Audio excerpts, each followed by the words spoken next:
Success Insight shares the stories of the people with passion and drive who make things happen in the world. Here's your host, Howard Fox. Hello, everyone, and welcome to the author series on the Success Insight podcast. Our guest today is Deena Lindstedt. Deena is the author of the historical novel, Lady of the Play. As an author and researcher, Deena is especially passionate about historic Elizabethan England and the Shakespeare authorship question. Deena, it's a pleasure to have you join us on the Success Insight podcast. Welcome. Thank you very much. It's a pleasure to be here. Fantastic. And what I love about the work that you're doing is I had the good fortune to live in England for a little while. I don't remember if I got to Stratford. I do remember his old theater that was rebuilt on the Thames. But this whole idea around Shakespeare and Elizabethan England, it brings back warm memories for me. And I imagine they're very near and dear to your heart. So tell us a little bit first of your background and how you came to be interested in Elizabethan England, Shakespeare, and then came to write this book, Lady of the Play. Oh, thank you. Yes. Actually, my background started off, I married shortly after high school and was a mother, stay-at-home mom, and have 3 sons.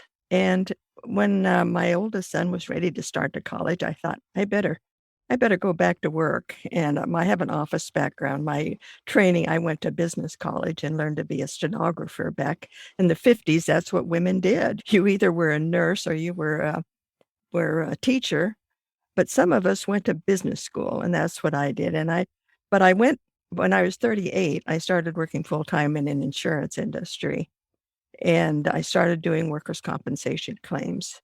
I did that for 25 years. Wow. And it ended up with Weyerhaeuser Company, which is a lumber producing company headquartered out of Tacoma, Washington.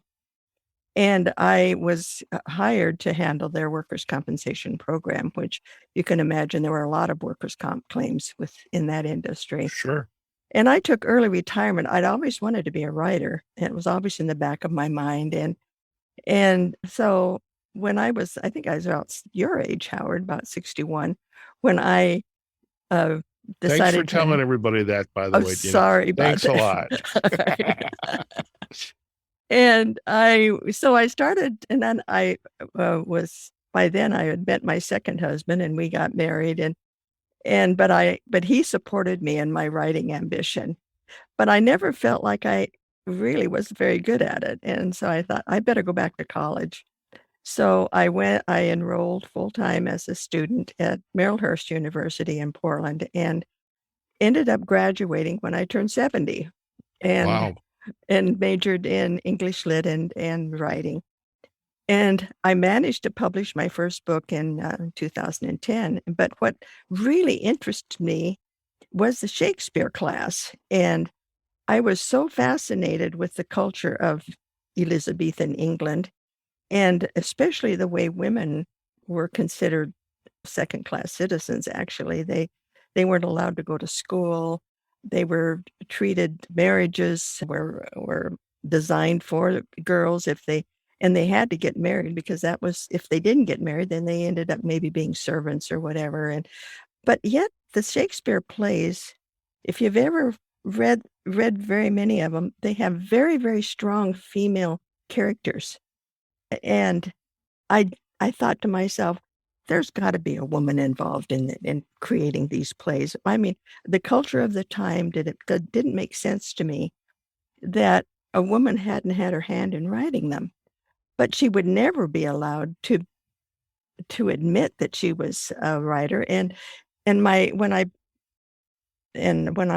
discussed that with my professor, she said, Deena, you really shouldn't even, it's nice of you to think that, but there's no way you could ever prove it. She said, women were never allowed to go to school. So how in the world could you find a woman? And there's very little written about women 400 years ago. So how could you possibly find a woman to fit the role? And I said, well, I'd like to write my senior paper just on the theory that it's a woman. She says, well, okay, go ahead. Well, I did a lot of research then, and the more I researched, I, the more excited I got. There's got to be a woman. And then I started looking at the first clue that I found that there could be a woman was the fact that Shakespeare retired in the year 1612.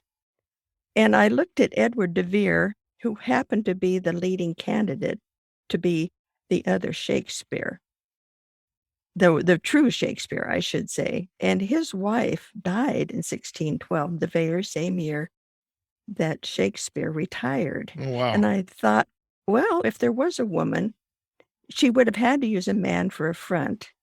And it made perfect sense because Elizabeth Trentham, Edward deVere's second wife, died in 1612, the very same year that Shakespeare retired.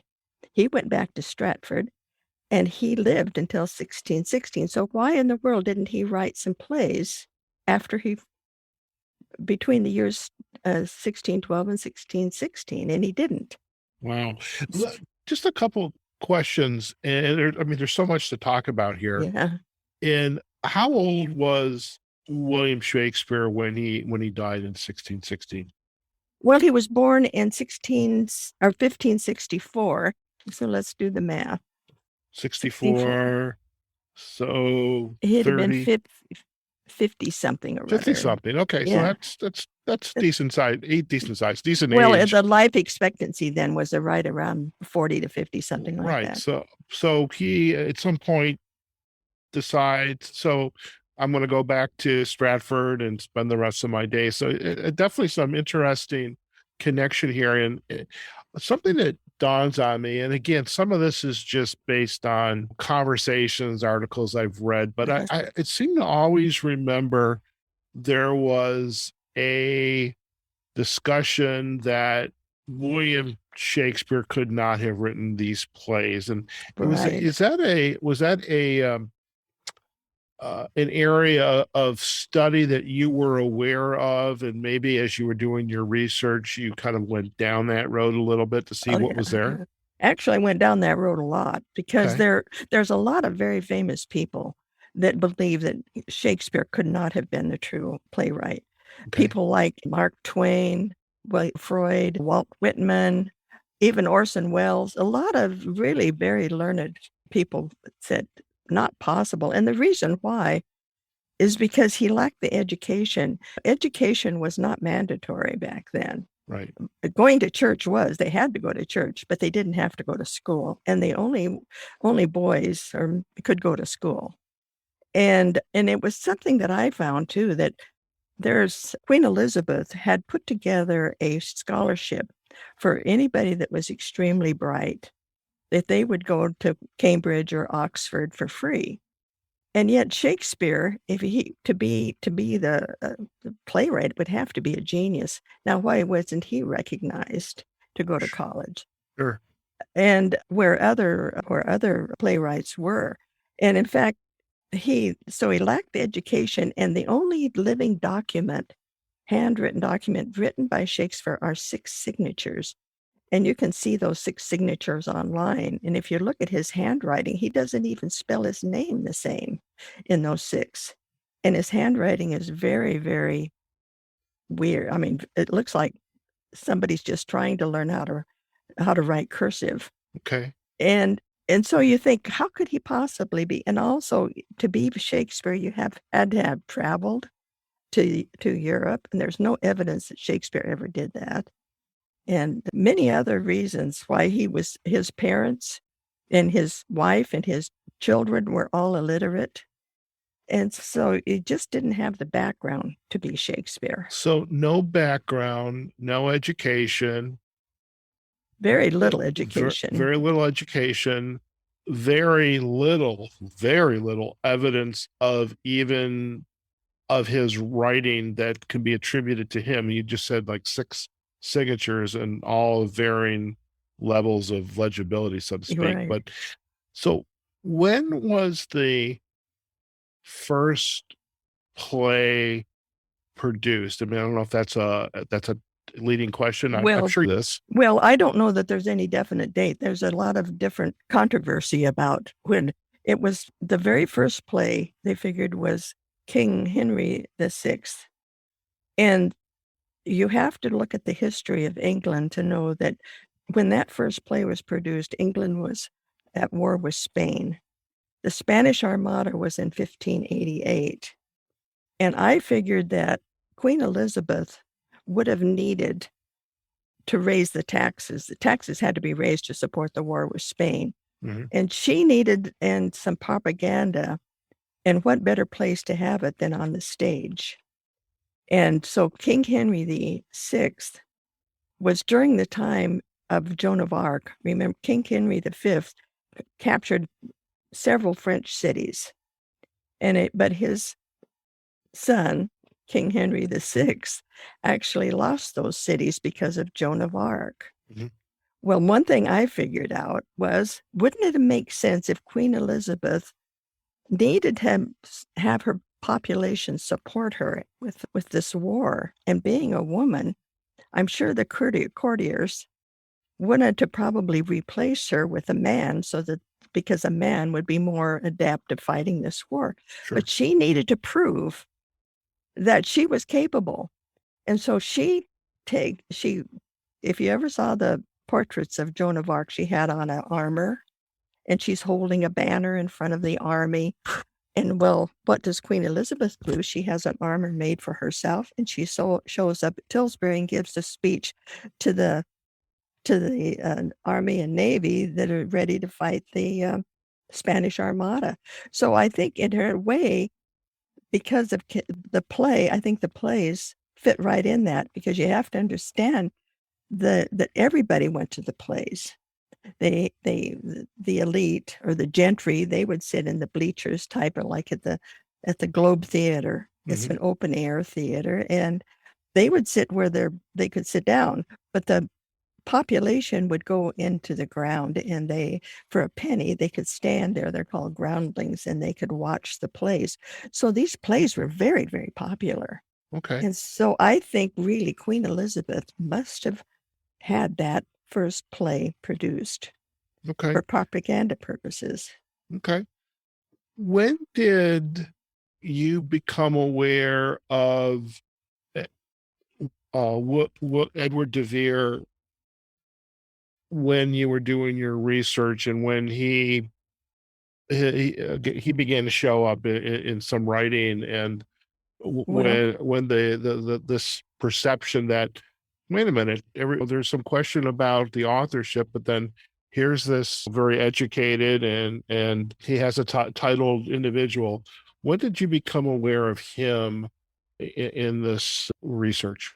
Well, it was actually during the class, and our professor had a debate team, and she had part of it argue the fact that it had to have been William Shakespeare, the playwright. The other side said it had to be Edward deVere. And the reason why Edward deVere was considered the leading candidate is based on a man by the name of Looney, his name John Thomas Looney. And he lived between 1870 and 1944, and he was an English school teacher. And he was the one that really did the research to come up with Edward deVere. And Edward deVere fits the role necessary to be Shakespeare perfectly. Okay. He was educated at Cambridge. He owned his own troupe of players. He had the Oxford Boys and the Oxford Men. He was also the Queen's Lord Chamberlain, so he's very powerful in the court. He traveled throughout the British Isles, and also he went abroad at least twice, we know of. He was also fluent in Latin and Greek, and he had other languages as well. And he was also known to write poetry. Okay. So he fit the role of Shakespeare perfectly. Okay. Especially so many of the plays take place in, Hamlet in Denmark and Italy especially. So many of the plays are there. And he traveled extensively. Okay. And his second wife, Elizabeth Trentham, how much did you learn about her in terms of just being a part of the ruling class, and how did she come to your awareness? Well, it was mainly through the life of Edward deVere. And Okay. there's some pretty famous professors that have written books about Edward deVere. In fact, they even made a movie a few years back, not a very good movie, but it was called Anonymous. It was about Edward deVere. Ah, And so I think it's pretty common acceptance that he's probably was Shakespeare, but there's a big problem with him in that he died too soon. right. He died in 1604, where new plays were still being written up until 1612, the same year his wife died. Okay. So if they were in collaboration, it makes perfect sense that she would continue to write plays after his death. So Yeah. that's my contention. Yeah, it's interesting that even after his death, she would still write plays and it would Having still be accepted. Yeah, well, except she had to write it through a front, which Right. was William Shakespeare. Shakespeare. Right. I love And this. and she's an interesting woman too. And Yeah. a strange coincidence happened to me when I was doing my research. I was asked my senior paper, my professor liked it so much that she recommended me to give it at the Shakespeare Symposium, which happened to take place here in Portland at Concordia, the college. And the professor there his name was Daniel Wright, and she knew him, and she said, I've got this student here that's written this paper about Shakespeare being a woman. She might be interesting to ask to be in the symposium. So I got on as a guest, and while I was there, I got some compliments from my paper, and there were several people that I networked with, and one of them came up to me and she said, you're talking about Elizabeth Trentham maybe helping Edward deVere. And I said, yeah. And she says, are you aware that Elizabeth Trentham's will has been uncovered and it's in the British archives? Oh, I said, wow. no. And she said, well, in her will, she leaves money to her dumb man. That's the quote which I didn't have right when you and I first started the call. That's what somewhere, and I forget where it was on your website or in the book as I was going through it. I just thought that was pretty interesting. Well, it's true. And in fact, I was so excited about it. I called up my professor and I said, Meg, I said, guess what? I think I found the true Shakespeare. And she said, Deena, taking me down. I said, but she left in her will money to her dumb man. And she says, well, Deena, do you know what dumb meant back in the 1500s? And so I said, well, not really. So I went into a website and I started saying, did Shakespeare use the word dumb? And I found a place where Shakespeare actually said, it's a Gracinio. I must be a dumb man, for I'm never allowed to speak. So therefore I thought, dumb means you're not allowed, you can't speak. You're dumb. So interesting. So I thought, okay, well, we got the right time. So that was my first clue, the fact that she died in 1612, the same year he retired. And then I have this will. Okay. So I took it from there. I thought, well, I think this woman would make a great protagonist for a novel. I love it. And one question, and then I want to get into the book. Okay. The will, have you had an opportunity? Is it available to you in some shape or fashion? Well, it's available to everybody. It's on the internet. Okay. So it wasn't at the time when I first started doing my research. Right. And this woman that I was talking to, and I wish I could remember her name, but at any rate, she said she was actually involved in transcribing it, even because in the old English you needed some transcription. So I actually had the copy of the original as well as her translation. So okay. But anybody can see it if they went online. Now, did you learn more about this woman as a result of reading the will, or was that really just that was the goal right there? That helped me a lot, but I did a great deal of research, reading every book I could find. I kind of went to a lot of different libraries. The big library in Portland is downtown, and I spent a lot of time up there just looking through the library books. And one of the funny things I found too was the translation of the King James Version of the Bible took place during Shakespeare's time. Right. King James brought together 47 translators in 1604, which happens to be the very same year that Edward deVere died. And they published the Bible in 1611. And it was really the best thing he could have done, because what it did, it put people, the common person, able to read the Bible and in English. And what I discovered that in Psalms 46, if you look at the, and you can pull up Psalms 46 on the internet. Sure.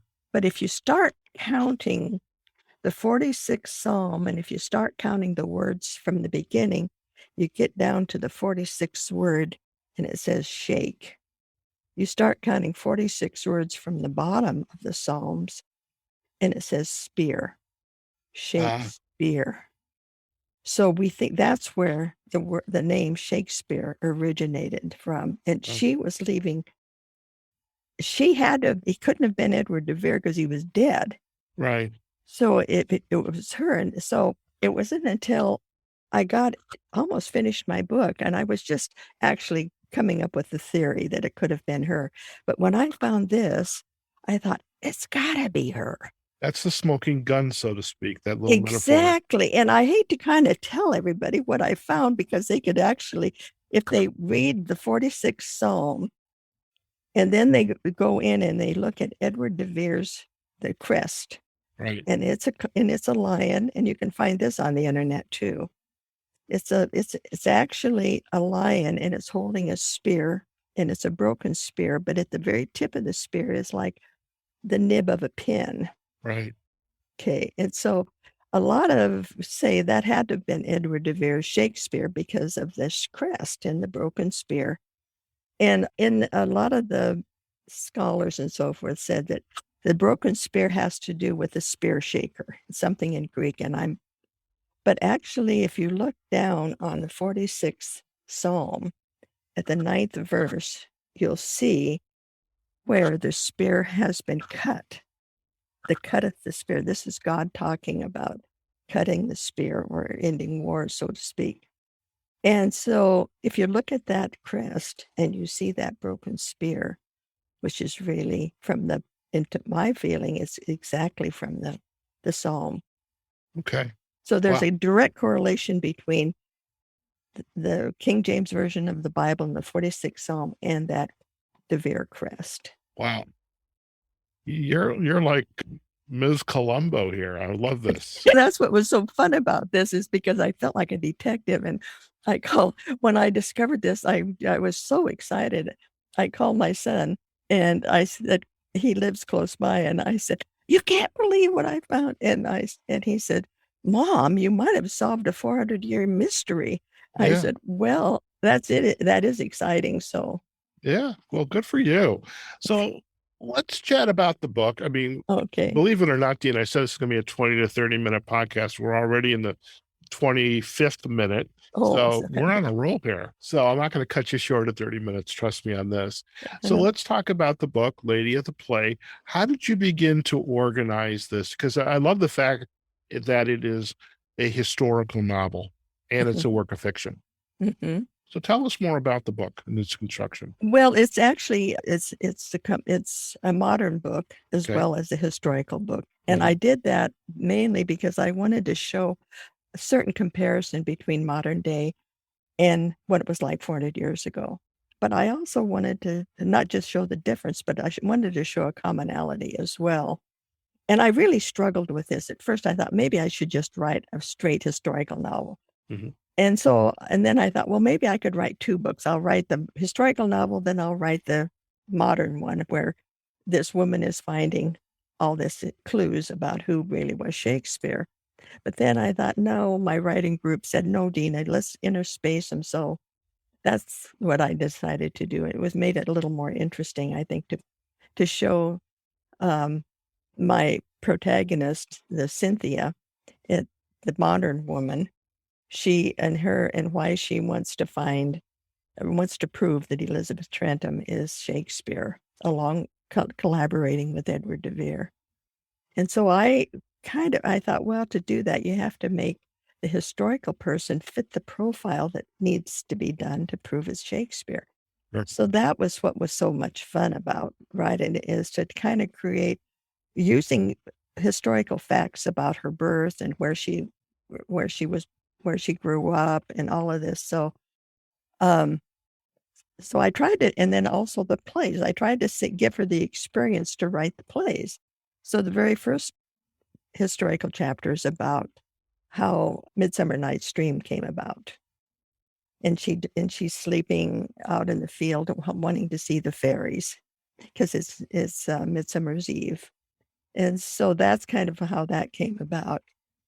And so in my modern story, though, I have her elderly woman who lives in Hot Springs, Arkansas.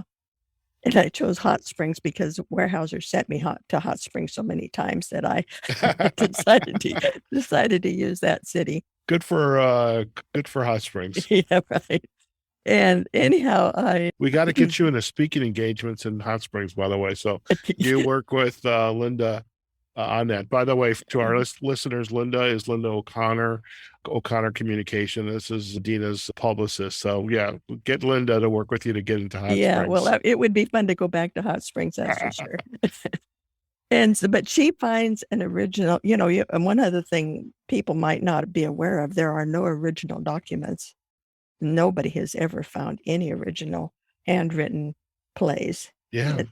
They disappeared. The folio was printed. Actually, it's almost anniversary next year. Was 1623, the first folio.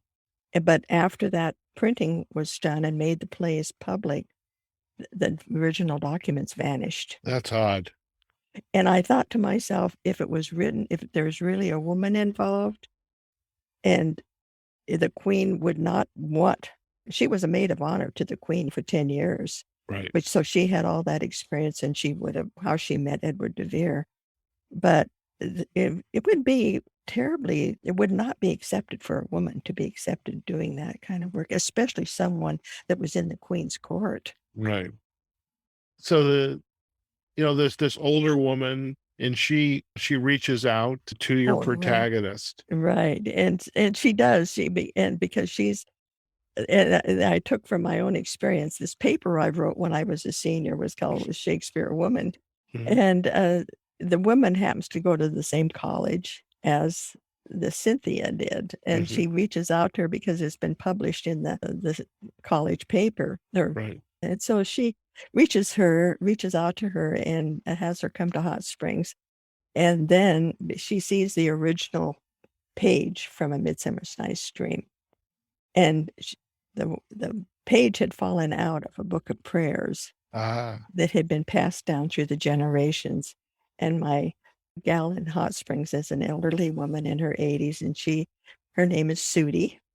And Sudie is bound and determined. She doesn't want to make the page public because she wants to prove her ancestor was the true Shakespeare. So this book of prayer was actually a book of the Psalms, and that's where it was the book. In England, after the King Henry VIII formed the Protestant Church, so to speak, or the Church of England. Okay. The book of prayers was produced. Okay. And so everybody had the book of prayers that had to go to church and had to have this book of prayers. So this book of prayers was passed down through the generations in her family. So that's how, and this page was sandwiched in the cover, the leather cover, and because of the age of it, and the page fell out. Okay. But I have a ghost in my book. I mean, like Hamlet's ghost. I had to have a ghost. And so this ghost is the one that comes to Sudie in a dream and tells her where to look for this book of prayers. And she finds the page. Very interesting. Very interesting. So I started off the book starts off that way. Okay. How long did it take you to write the book? Can you believe 10 years? Okay. I started writing it right after I finished with that little speech. It was actually in 2011 is when I gave that speech. And the first thing I did, one of my granddaughters had just graduated from college too. We kind of graduated about the same time. So I said, I really want to take a trip to England. And so Elizabeth, and her name's Elizabeth too, she and I went to England and we had quite an adventure. And I wanted to go to Stratfordshire, which is where Elizabeth Trentham lived as a Sure. child and so forth. And all of these strange coincidences happened. And anyway, we were going, when we ended up in Stratford, we were driving, which was quite an experience. If you ever Oh, yeah. driven in England, it's just, and I rented a bigger car, which was a mistake because those roads are so narrow. Oh, yeah. Yeah. And they're, and I know my granddaughter, and you're on the opposite side, you're steering from the right side. Right. So I kept feeling I was too close to the line in the middle. But my granddaughter says, Grandma, you're going to run into all these bushes. She was constantly screaming at me. But anyway, we went to Stratfordshire and it was on a weekday, and the church there, St. Michael's, which had been so much history. It had been around since the Romans. And at any rate, I wanted to go into the church, but it was all locked up. But we started looking through the graveyard, I think, trying to find a tombstone that dated back. Maybe I could find the Trentham family or something. And at any rate, this woman was walking into the church with flowers. And so we talked to each other a little bit. She says, would you like to look around the church? I said, oh, I'd love to. And so we went in and she took us on a tour. And she told us all about the church, that this was the original place where the first church, this was the third church in existence then. But we went, she said, I talked to her about the abbey. There was an abbey there where the monks, and then when they deserted it, Thomas Trentham, Elizabeth's father, inherited that. And that's where they lived. And that there was a picture in the church, a painting somebody had made of the abbey and the tower there. So I was able to include all of that information in my book. And thanks to her name was Wendy Ellis, and it was so wonderful. But these little strange coincidences kept happening to me all through the writing of this book. That's fantastic. It was almost eerie, actually. It's like you had your own personal ghost help I guiding you. know. I really honestly felt like it, that, oh dear, after I'm gone, maybe I'll find Elizabeth Trentham and say, well, how close did I come to mapping out your life? Sure, sure. So what has been the reaction to the book? A lot of skepticism. Mhm. A lot of skepticism. It's been hard to convince people to believe that. I think there's either so tied into Shakespeare being the author, or or Edward deVere. They don't want to admit that anybody helped him at all. But I would think would be just common sense Yeah. to think that there had to have been a woman involved. I mean, Right. why would you put all these strong women in? Portia in The Merchant of Venice? I mean, she dressed up as a man and an attorney, and Taming of the Shrew, Kate, was pretty feisty. And then there's Lady Macbeth. There's so many such great women in the characters. And Yeah, all strong women, and almost all the plays, or many of the plays. That way. yeah, It's not almost all. It's less than yeah, almost all. Many of the plays had these miscommunications between characters who were yeah, women who had to dress up as men to accomplish something, right. and Well, I had to include that in my book, you see, yeah, because Elizabeth dresses up like a boy to escape getting married to this guy that she just couldn't do, was detestable. right. So she cut her hair, she dresses up like a man, and then she runs away. That And sounds like Arya Stark from the Game of Thrones. really, haven't Well, seen that one. well, I think it's just for one thing, congratulations. I mean, you set out to pursue after a career to pursue something you were deeply interested in, which was writing, and you went back to school Uh-huh. and you set out, you came up with these theories, you pursued the research, You wrote the book, and frankly, to heck with what anybody says. You just accomplished something that some people, they're never even going to accomplish. You wrote a book. Yeah. So congratulations. Well, thank you very much. I appreciate being able to show my side of the story, Howard. Yeah. And what I love about it too is that you can be a part of a whole group of people who are passionate about these works of art, whether it is the Edward deVere or Elizabeth Trentham, Shakespeare, but there's a whole community of people who are passionate about this work. And now you are a part of that community. And I think even pursuing this trip with your granddaughter to England, which to me must have been fun, because you never know when those chance encounters are going to happen. Yeah, exactly. We still laugh about it. It was a pretty funny trip. Just stay off the road. But I'll never do that again. Oh yeah. I busted a tire the very first time I had my car in England, but then after that I was fine. So Deena, if our listeners would like to learn more about you and your work and about this wonderful book, The Lady of the Play, where's the best place for them to go? Well, go to my website, DeenaLindstedt.com. And actually the book is for sale for several different places, Amazon and Barnes and Noble, wherever you want to. And with the help of Linda, we're trying to get the libraries to order it as well. Sounds good. Sounds good. And really just a phenomenal journey. And I know you're on Facebook and on Instagram as well. And LinkedIn. And on LinkedIn. Fantastic. And we'll provide the backlinks to your social sites as well as to your website. And of course, we'll provide some backlinks to the book sites like Amazon and Barnes and Noble. And I am excited to continue through the book. And it's one of those, you kind of work all day coaching clients, doing podcasts, and it's like, but I usually have about 3 to 4 pages in me, and then and then I'm like, I'm ready for bed. So it takes me a long time to read a book. But I want to thank you for taking the time to join us on the author series on the Success Insight podcast. Well, thank you, Howard. It's been a pleasure. Very good. And we wish you nothing but good fortune and, happiness and accolades through writing the book. You've accomplished a lot, and we appreciate it. So, okay. Thank you. All right. Well, listen, stay on the line. We're going to do a quick close and you and I can have a final chat. Okay.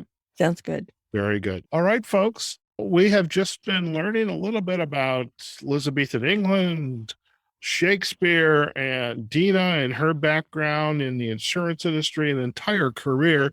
And then she went off and went back to college and pursued her interest in writing and really this interest in Elizabethan England and Shakespeare, and really this idea of who was the real author of these plays, that knowing William Shakespeare. But now we have Edward deVere, Elizabeth Trentham, who, according to Deena, bears some looking into of who were the true authors of these works of art. But in any case, you've got a great book with a lot of history, some fiction, and really an opportunity to kind of delve back into an area of writing, Elizabethan England, again, Shakespeare, art, a little mystery.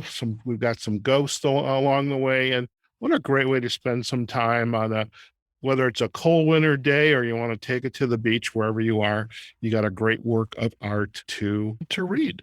Now, you can find more about Deena and her work on our website, DeenaLindstedt.com. We're also going to provide a link back to her Facebook page and Instagram and on LinkedIn as well. Folks, do check Deena's work out and any one of these sources. Also, let us know your thoughts on today's podcast on the author series on Success Insight Podcast. You can find us on Facebook and on LinkedIn at Success Insight Podcast.